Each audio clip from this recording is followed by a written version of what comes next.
kaunti-inĩ 45 harĩ 47 kũrĩa ithurano cia magavana ciatabanirio mũthenya wa rũciũ nĩguo iratabania igongona rĩa kwĩhĩtithia magavana na anini ao. No muno nĩ gũtĩo nĩ deputy president witũ ũrĩa mũthure ũrĩa wetereire kwĩhĩtithio thutha wa cira ũyũ wa ũrĩa Supreme Court wa kĩhotanwo Mheshimiwa Rigathi wa Gachagua, na tũramũnyita ugeni rũciũ nĩgetha agĩũke tutindanie tukiuge mũthenya wa rũciũ mĩbango ĩrĩa mũno ũndũ ũrĩa wa bata mũno nĩ ũhoro wa kwĩhĩtithio ũcio tondũ wekĩrĩtwo katiba-inĩ na ũkaheo nginya mathaa ũkerwo kuma gatagatĩ ga thaa 4 na thaa 8 governor akorwo ehĩtithĩtio. Koguo program ĩronania rũciũ gũkinya thaa 5 ngakorwo ndehĩtithĩtio.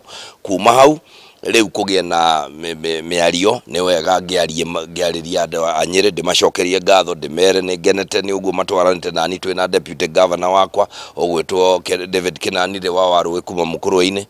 Tucoke rĩu tuge tuheane kĩndũ gĩtagwo blueprint ya maũndũ marĩa tũngĩenda gwĩka.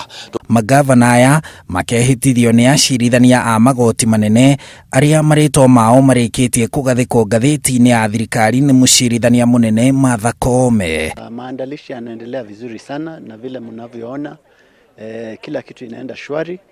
Kesho tunatarajia tutakuwa na watu karibu 10,000 ambao watakuja hapa kushuhudia hii siku, na tunaona ni siku ya maana kwa sababu tutaapisha mwanamke wa kwanza kuwa gavana wa jimbo letu la Nakuru.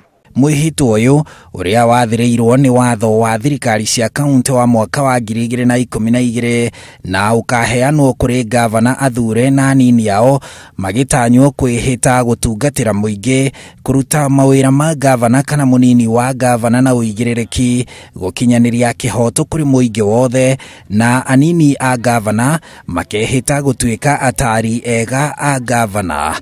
Jaji ambaye ataongoza ni jaji wa kaunti ya Migori, koti ya Migori, Justice Otieno.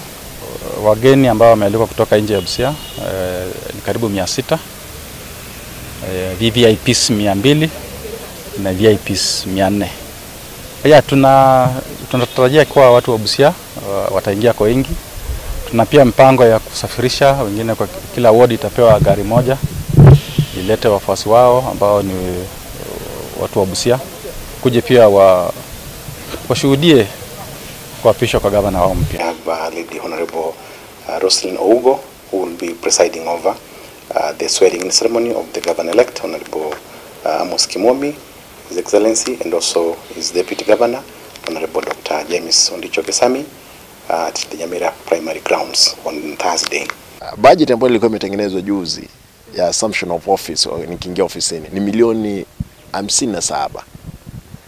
Ndasa stajabisha wewe kwamba zile pesa ambazo nilitoa kutoka 57 katika function ya kesho ni milioni 3.5. Zimeongezeka tu na shilingi 1,600 kwa sababu ya advertisement ambao walikuwa wameweka katika TV ambao watakava live. Komishoni ya mĩtugo na kũhũrana na ungumania ĩrĩ ũnyitanĩri na mũcirithania mũnene onayo nĩ ĩgatũma maabitha ayo guothe kaunti-inĩ gũtigĩrĩra atĩ magavana na anini ao oho nĩ marĩa mwĩhĩtwa wa kũgĩa na ũigĩrĩrĩki na wĩhokeku wĩra-inĩ wao na mawobici-inĩ, arĩ njĩra ya gũtigĩrĩra mbeca cia mũingĩ itinaitangwo, kũiywo kana ona kũhũthĩrwo ũru rungu rwa wathani wao. Handũ-inĩ ha Inooro TV, njĩtagwo Harun Njoroge wa Maina.